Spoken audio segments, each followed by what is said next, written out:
In a small village deep in the heart of western Nigeria, where green forests stretched as far as the eye could see and the rhythm of traditional life pulsed like a heartbeat, there lived a young girl named Teni.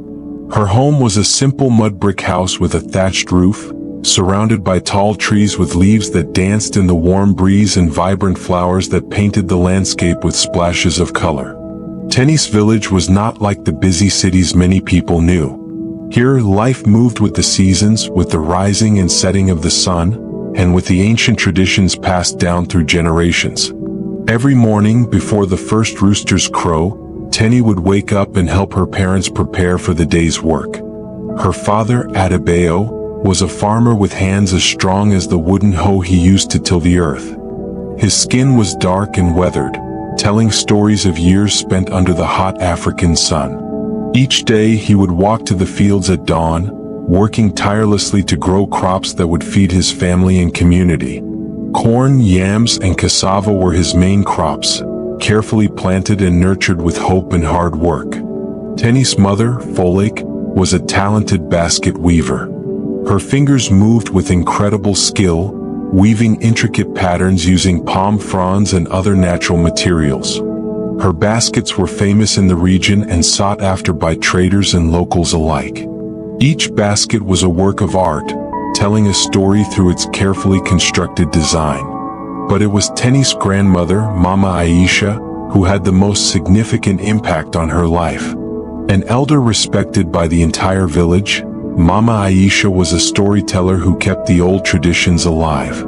She would sit under the large mango tree in their compound, surrounded by children and adults alike, sharing tales of forest spirits, brave warriors, and magical creatures.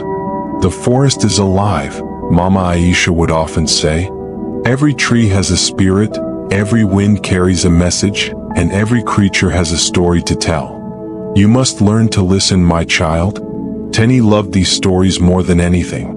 She would sit at her grandmother's feet, eyes wide with wonder, absorbing every word. Among all the tales, the story of the Iroko tree fascinated her the most. The Iroko was not just a tree, but a sacred being, a guardian spirit that watched over the village for generations.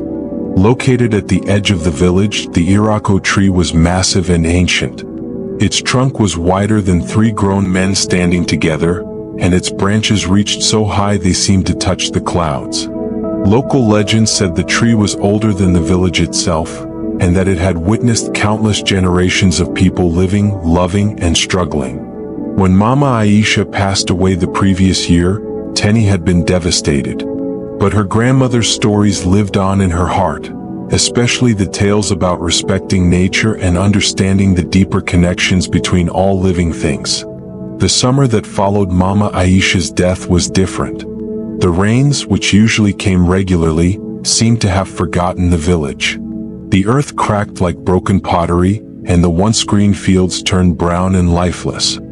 Crops withered, and the river that usually ran strong began to shrink, revealing its rocky bottom.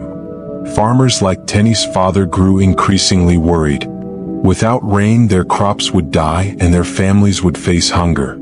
The village elders performed traditional rain-calling ceremonies, but the sky remained stubbornly clear, a vast blue canvas without a single cloud.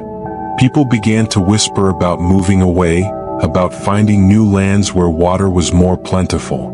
The usually cheerful village was now filled with worry and quiet desperation.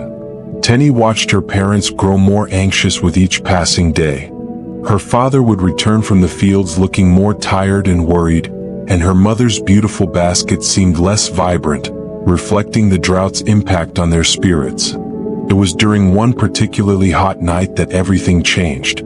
Unable to sleep, Teni walked outside feeling the warm night air. The moonlight cast silver shadows, and the crickets sang their endless song. And then she heard a whisper, soft as a breeze, calling her name. The voice seemed to come from the direction of the Iroko tree. Unlike most children who might have been scared, Teni felt calm. She remembered her grandmother's words about listening to the forest, and she knew this was something special. As she approached the massive tree, the whisper became clearer. It was the spirit of the Iroko, an ancient being that had watched over the land for centuries. The spirit spoke of the village's suffering and the need for a true sacrifice to bring the life-giving rain. A sacrifice made with a pure heart can save your people, the spirit said. Are you willing to give up something you love most? Teni did not hesitate. Her love for her community and her family was stronger than any personal desire. The Iroko tree spirit explained that to bring the rain, Teni would need to give up something she loved most in the world. It could be a treasured possession, a dream, or even a part of herself. The sacrifice had to be genuine, made with a complete and open heart. After thinking deeply, Teni knew exactly what she would sacrifice. She had been saving a beautiful necklace which was a gift from her grandmother before she passed away. It was her most precious possession, a string of blue beads that reminded her of her grandmother's love. The next morning, Teni came to the Iroko tree with the necklace. She placed it at the base of the tree and made her promise. I give this up so that my village may live, she said softly. As soon as the necklace touched the ground, something miraculous happened. Dark clouds began to gather in the sky, slowly at first and then more quickly. The wind picked up, carrying the promise of rain. Within hours, raindrops started to fall. At first a few, then a steady shower, and finally a glorious, life-giving downpour. The villagers ran outside, dancing and singing, celebrating the end of their long drought. The fields turned green again, the rivers swelled, and hope returned to the community. Nobody knew exactly how the rain had come, but they all felt a sense of magic in the air. Teni's parents were overjoyed. Their crops would survive and their family would not go hungry.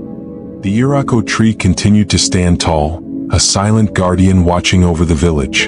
And though Teni grew older, she never forgot the night she learned the true meaning of sacrifice and that sometimes, giving up something we love can bring life and hope to many. Her grandmother had always told her that the greatest magic in the world is not found in grand spells or powerful charms but in the simple act of loving and caring for others. And on that magical night with the Iroko tree, Teni had proven those words true. What is the lesson in this story? The story of Teni is more than just a tale of magical rain. It is a powerful reminder that true strength comes from selflessness, from being willing to give up something personal for the greater good of one's community. In a world that often celebrates individual achievement, Teni's story teaches us that our greatest power lies in our ability to care for others. Through her sacrifice, Teni did not only save her village from drought but also honored the teachings of her beloved grandmother. She proved that magic exists not in grand gestures but in pure acts of loving and caring for those around us. Let me know what you learned from the story in the comments section. And please kindly subscribe to this channel for more inspiring stories. Thank you.